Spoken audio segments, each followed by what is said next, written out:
Cool.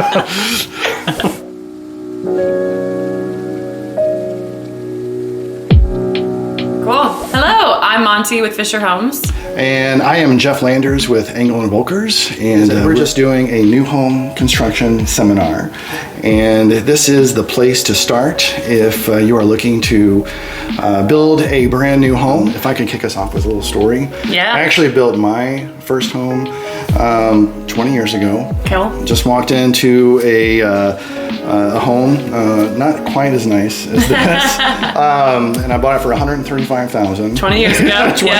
20 years ago. I walked in there and didn't really do any research. I just started signing contracts, basically. I wish I did things differently. I wish I knew things that I know now. Sure. I wish I knew that then. Mm-hmm. So I know that there's a lot of question marks that people have when people are buying or walking in here. They don't know where they're starting as far as the process, and that's what this is about, right? Yeah. Just to help familiarize people with what to expect, because it can be really daunting if you have no idea what new construction looks like or is. So just to help alleviate any concerns or help explain the process a bit. That's cool. What I think buyers should be doing as a first step.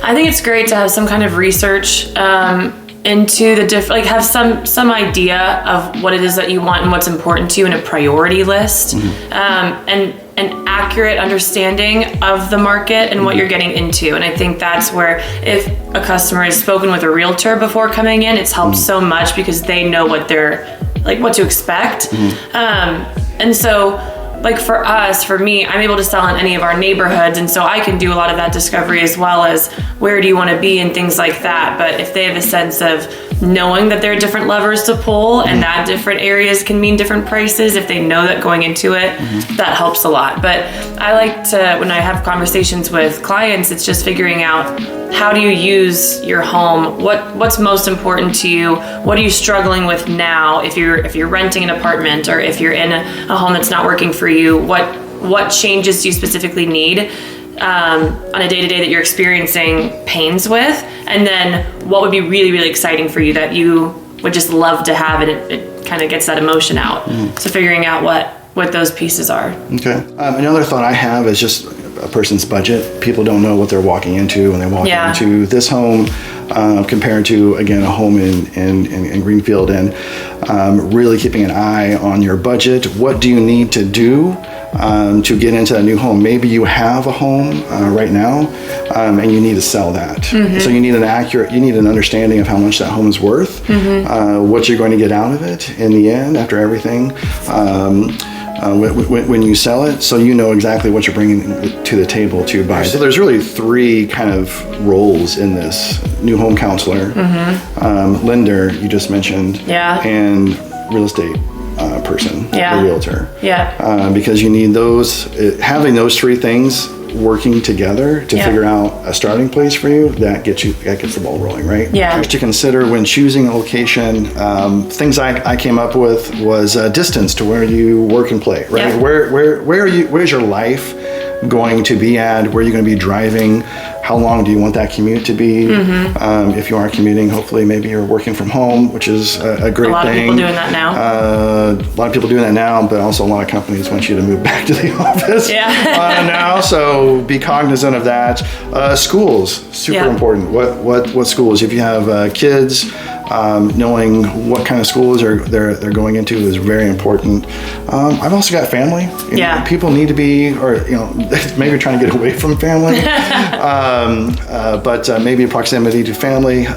Even friends. I've heard people moving up. You just know other friends in the neighborhood, and that makes them feel comfortable. So the upfront work, you come in, we pick the home, the lot, we do a pricing estimate. If all that looks good and you want to move forward, then you put money down. So there are different deposit structures based on the different collections of homes.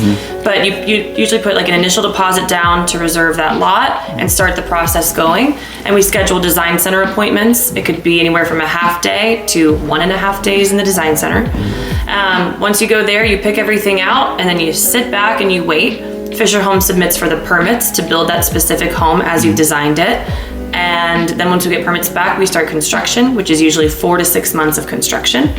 for the whole process taking usually around the 7 to 9 months. So all that work for the customer is done up front, where you're picking everything out, then you just sit back and you hang out, and you meet your construction manager. You'd have 3 meetings with them throughout the process to stay involved, but they send you weekly updates and emails and pictures. It's a very direct one-on-one interaction with them. Not every builder does it that way. So I like that you can be directly in touch with your field manager and ask them any questions that you have. But you just get weekly updates. You have your pre-construction meeting with them, a pre-drywall meeting, and then your final home orientation at the very end, where you can walk through the home, blue tape any imperfections that you may find, so that we can make sure everything's perfected by the time that you move in.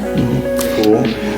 This is just kind of the tip of the iceberg. Tons of things that we could talk about more on each of these subjects, but it's really fun. Yeah. It's really fun. Yeah. We'll make it as easy as possible. Yeah, it is fun. I did have fun building my first house, by the way. Did have a lot of fun, and look forward to doing it again. But thank you very much, Monte. Pleasure doing this with you, and we will do more things in the future. That's it. Thanks a lot. Thank you.